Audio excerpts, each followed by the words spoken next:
All right. Hello and welcome, everyone. Before we get into today's video, we have a sponsor for today's video, and that sponsor is The Ridge. As you probably know from our previous spots, they make high-quality wallets using metal and elastic, and with Father's Day on the way, they make the perfect gift for the father or father figure in your life.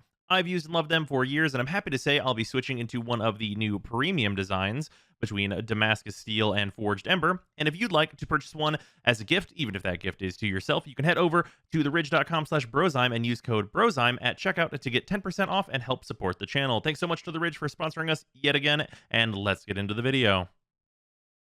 All right. Hello and welcome, everyone. So today we are unfortunately not talking about what was supposed to be the big revised primaries, melees, secondaries, a bunch of stuff coming. What was supposed to be on June 16th, which is today.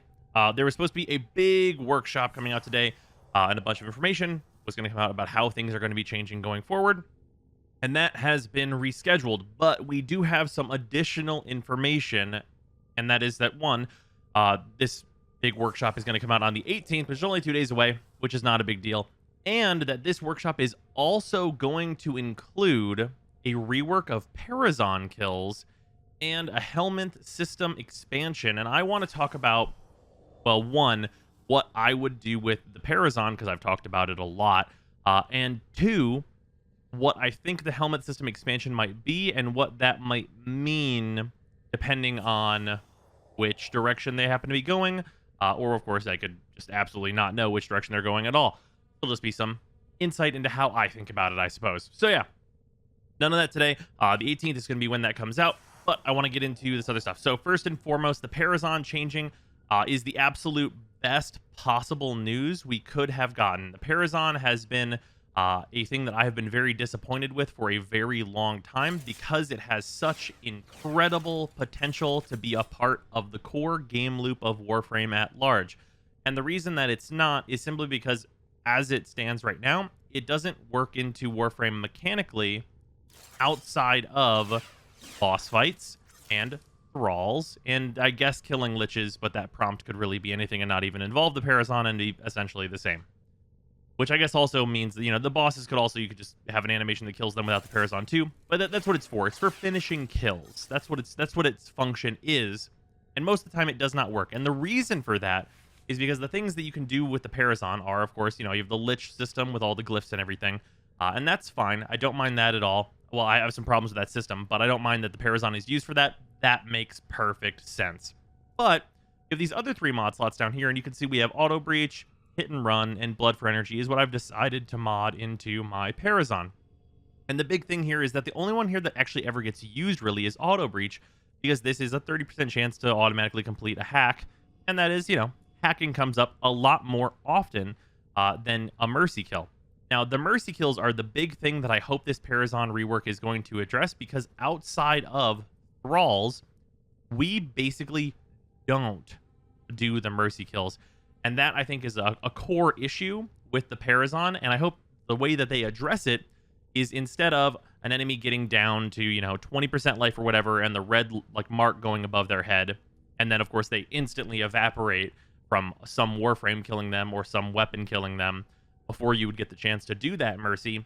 I hope that they apply the way that thralls work, which is you kill them and then they take a knee and then you can mercy kill them.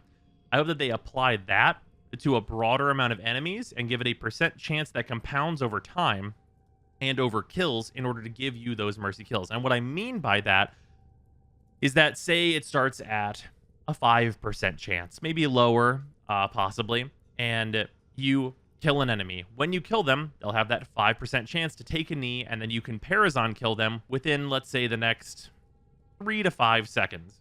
That gives you the ability to do the very regular and what we're used to, absolutely murdering everything that exists, and still have the opportunity to get the benefits out of our Parazon.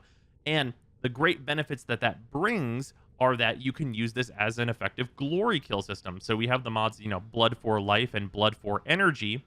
And if they were to say, well, Blood for Life and Blood for Energy are just no longer mods anymore and just get rid of them all, and the Parazon would automatically do that, we would have a system of glory killing, like from Doom, the more recent Doom remakes, of course, where we could get health and energy back. And that, for the early game of Warframe, would be incredibly impactful, because the early game energy economy is absolutely dreadful. So we could get into a situation where we still have, like, the possibility of modding for blood for ammo, which could be an additional thing.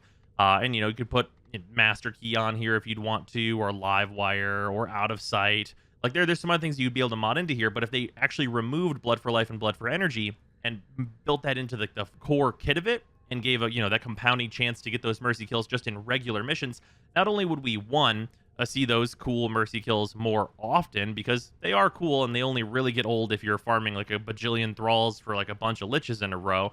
And even then, I think some of them are still pretty rad, having farmed quite a few liches myself.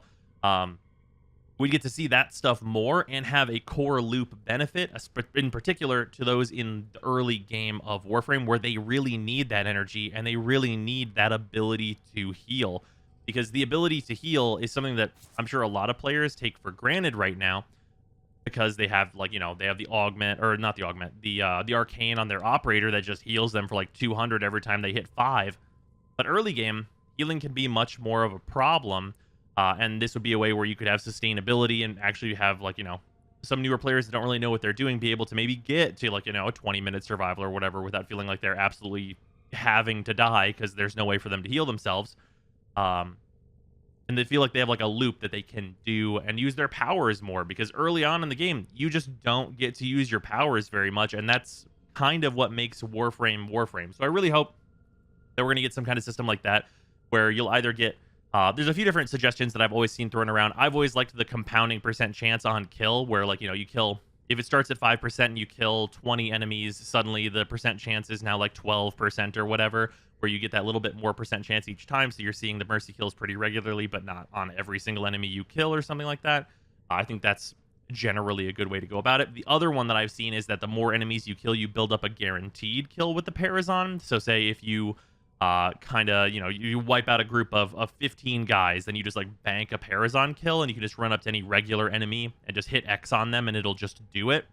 There's pluses and minuses to that system. For me personally, I think the big minuses to that system are that you are having to run up to an alive enemy to mercy kill them, and that enemy can be killed, very easily between yourself and him. So you might have to have a little bit of like a chicken with your head cut off running around while your teammates are killing every enemy in sight, and you're just trying to get this Parazon kill. Those are the downsides to like a build-up that I see. But yeah, hopefully the stuff that we see with the Parazon, obviously we're going to know in 2 days, but I think there's a lot of potential for this system to do a lot for the game's core loop, and I hope that we get there with that stuff.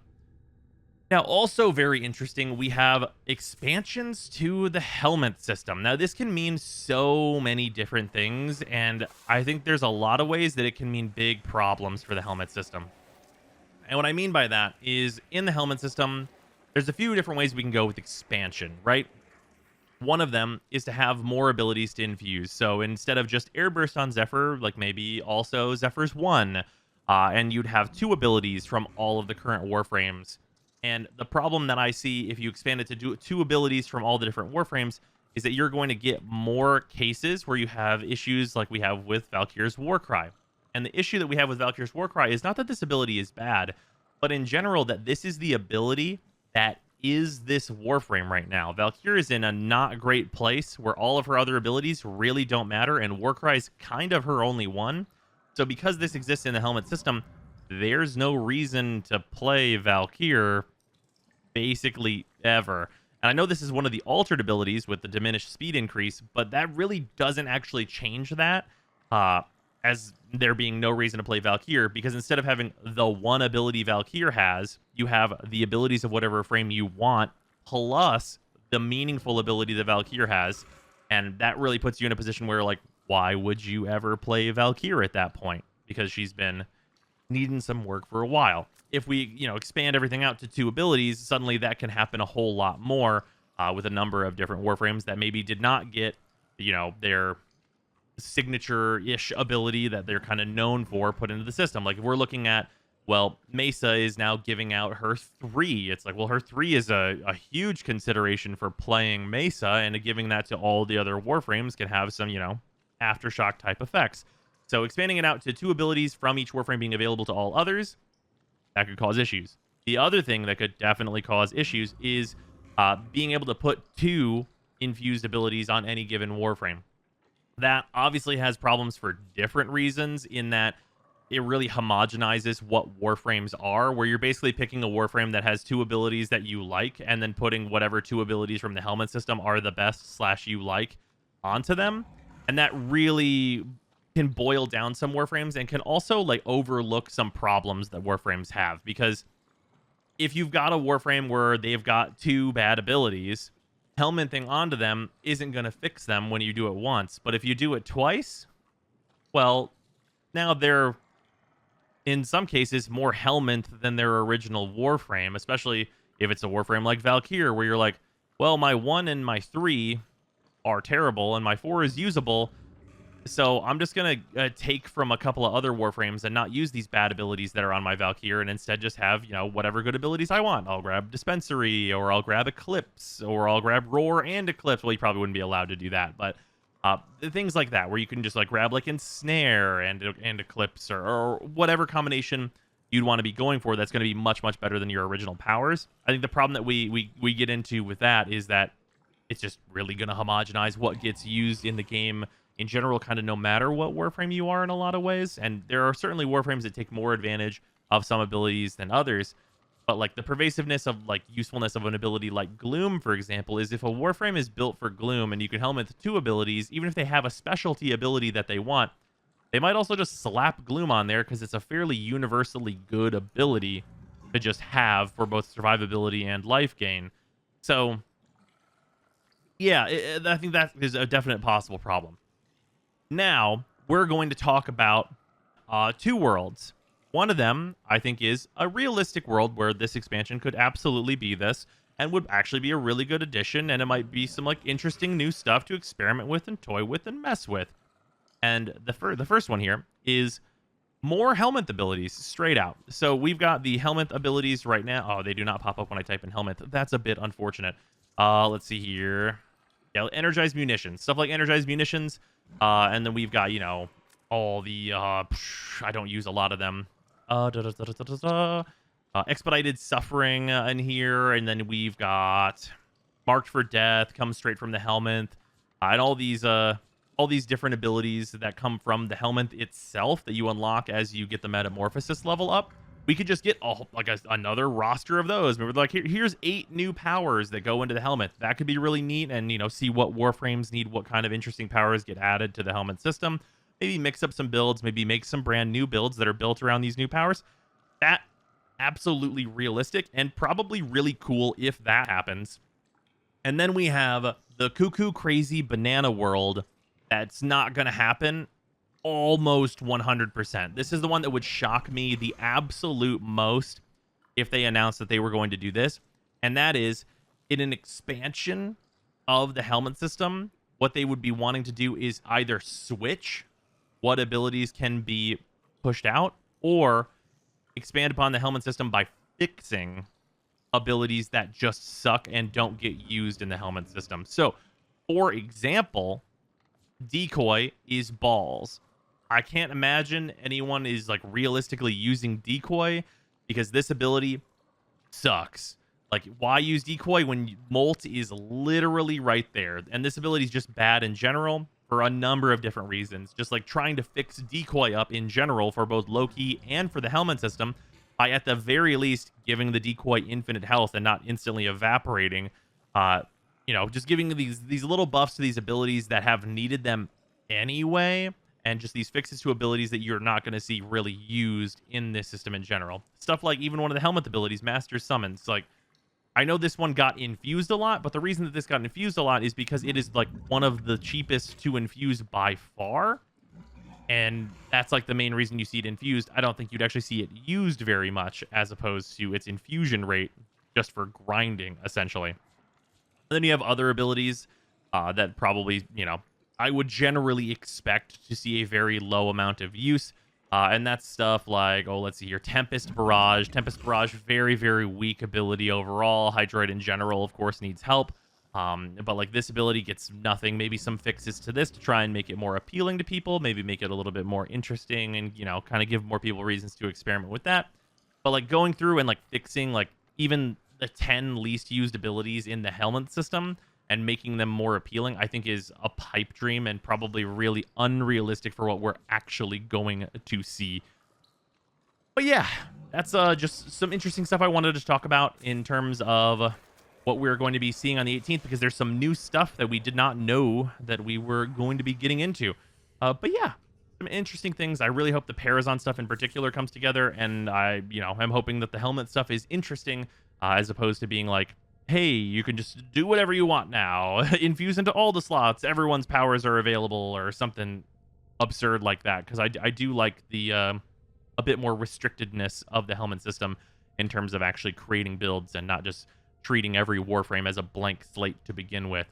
But yeah, that is going to do it for this video. Thank you all for hanging out. Much appreciate. I will, of course, be going over the workshop on the 18th, so I will see you then. And otherwise, I'm going to be streaming as usual over on twitch.tv/Brozime, so come hang out over there.